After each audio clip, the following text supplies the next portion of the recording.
semoga anak-anak ibu tetap dalam keadaan sehat di rumah, tetap jaga kesehatan. Nah, kita akan melanjut video pembelajaran kita tetap di tema 3, benda di sekitarku, subtema 2, wujud benda. Nah, di pembelajaran ini kita akan melanjut pembelajaran 4 sampai pembelajaran 6. Di pembelajaran 1 sampai ke 3, kita sudah belajar tentang wujud benda. Wujud benda dapat dikelompokkan menjadi 3 wujud. Yang pertama, benda padat, benda cair, dan benda gas. Nah, benda padat banyak kita temukan di lingkungan kita. Nah, begitu juga dengan benda cair. Nah, kita lihat dulu, sekitar 70% permukaan bumi kita ini ditutupi oleh air, lebih luas perairan daripada daratan.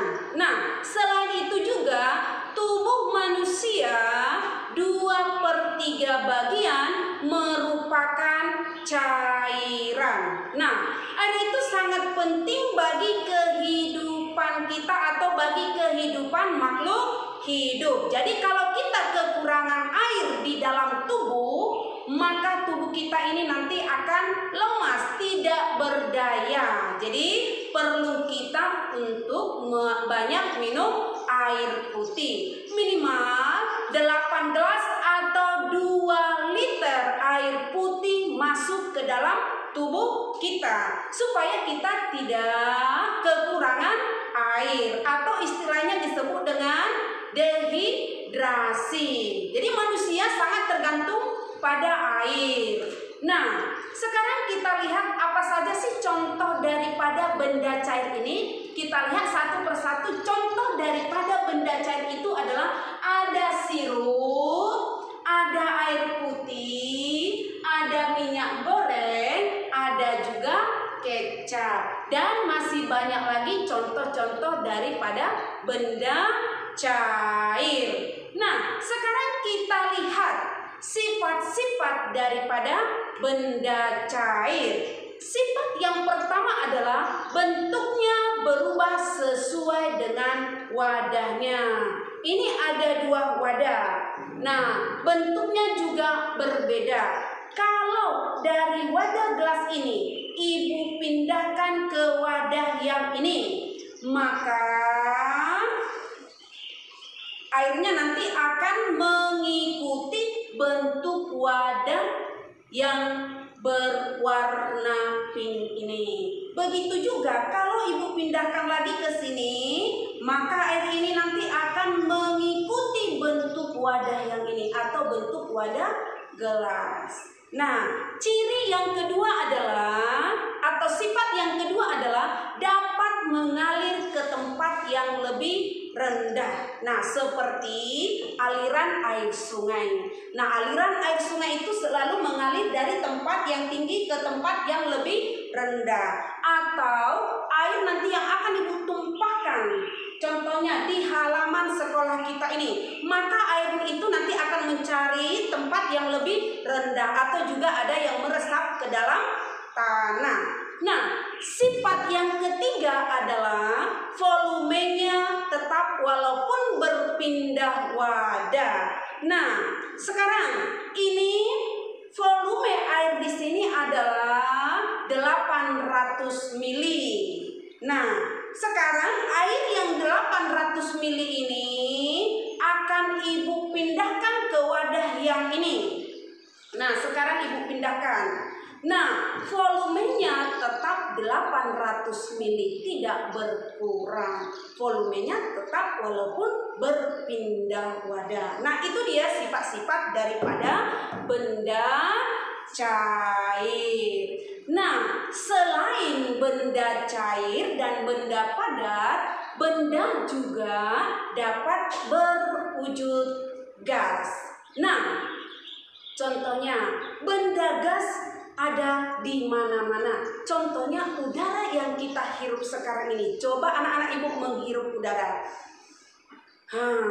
Nah, itu dia contoh daripada benda gas. Nah, udara itu sangat bermanfaat bagi kehidupan kita atau bagi kehidupan manusia, yaitu salah satunya tadi bernapas. Nah, supaya udara di lingkungan kita tetap sehat dan bersih, tentunya kita harus menjaga lingkungan sekitar kita supaya tidak tercemar.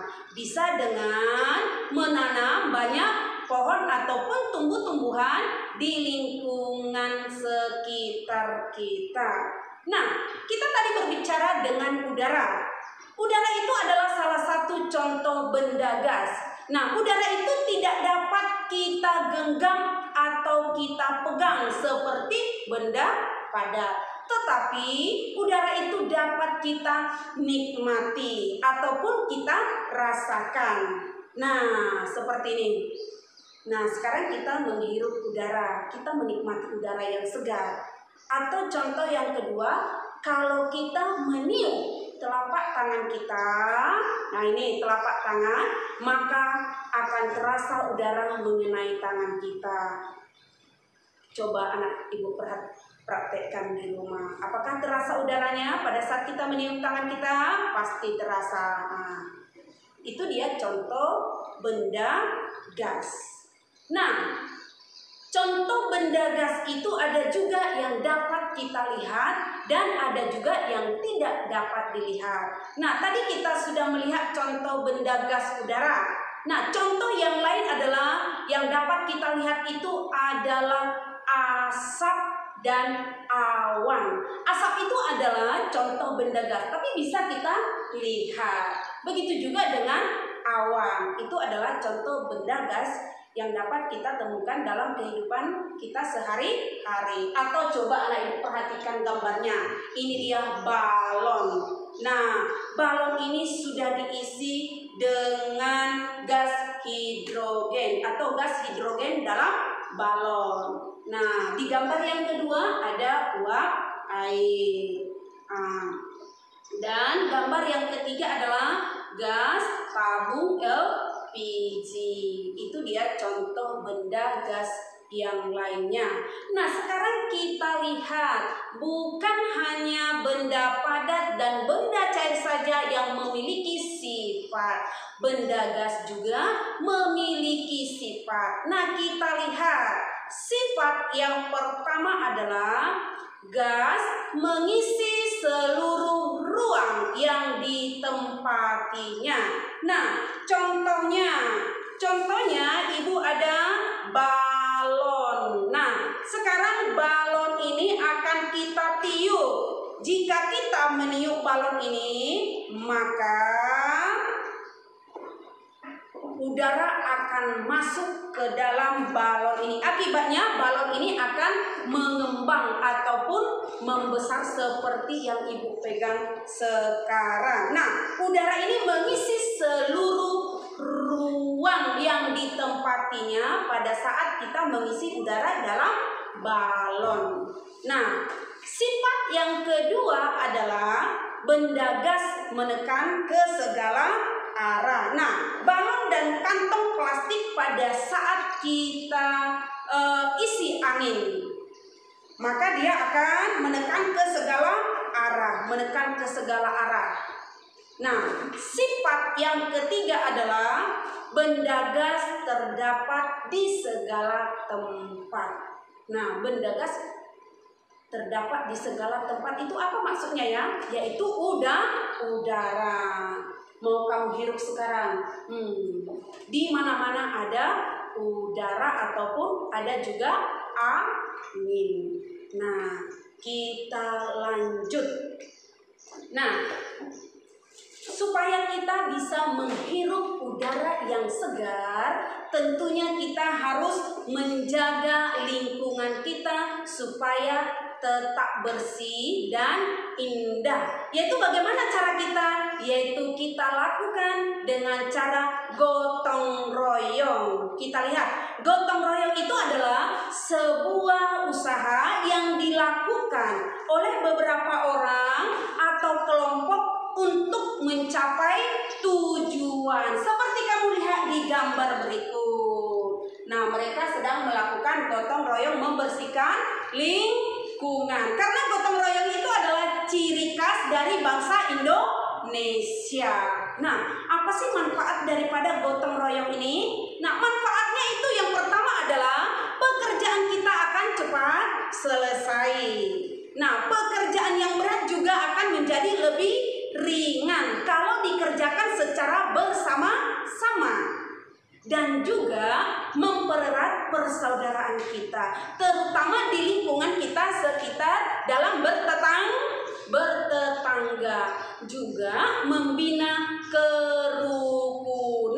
Nah, gotong royong itu bisa kita terapkan baik itu di kelas atau di lingkungan sekolah maupun di lingkungan masyarakat, dan bisa juga kita lakukan di rumah, bergotong royong membersihkan rumah. Nah, sekarang kita akan lanjut pelajaran kita tentang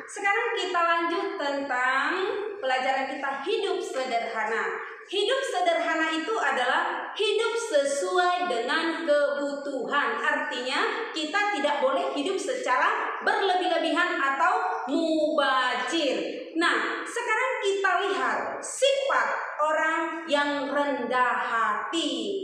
Nah, sifat orang rendah hati itu yang pertama rendah hati, yang kedua hemat, yang ketiga suka berbagi. Contohnya berbagi makanan kepada teman. Kalau ada temannya yang contohnya di kelas tidak membawa bekal, boleh kita bagikan sama teman kita.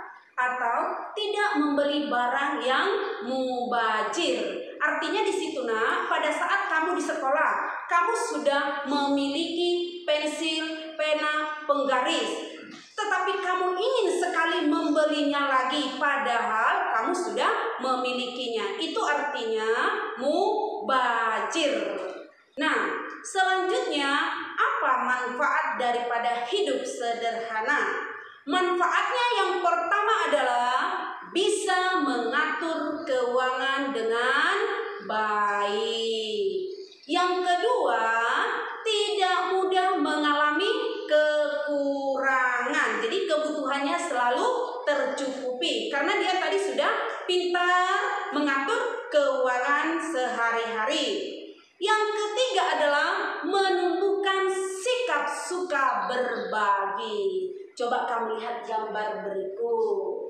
Nah, seorang nenek sedang meminta-minta di pinggir jalan. Tentunya anak-anak ibu, pada saat kita melihat ada orang yang sedang membutuhkan pertolongan kita, membutuhkan makanan dari kita, kita harus bisa berbagi. Karena dengan berbagi itu juga tidak akan mengurangi kekayaan kita. Bagaimana sikap orang yang tidak menerapkan hidup sederhana? Nah, sikapnya atau sifatnya adalah suka hidup berlebihan, seperti yang ibu jelaskan tadi. Nah, sudah memiliki pena, pensil, penggaris, buku-buku yang lain. Nah, tetapi dia selalu membeli pensil dan pena lagi untuk dipamer-pamerkan. Atau memiliki sifat sombong dan juga boros dalam menggunakan hartanya. Itu adalah sikap atau sifat orang yang tidak menerapkan hidup sederhana. Nah, sampai di sini video pembelajaran kita dari subtema 2 pembelajaran 4 sampai 6. Dari apa yang sudah ibu jelaskan tadi, mudah-mudahan anak-anak ibu dapat memahami dan mengerti apa yang sudah ibu jelaskan.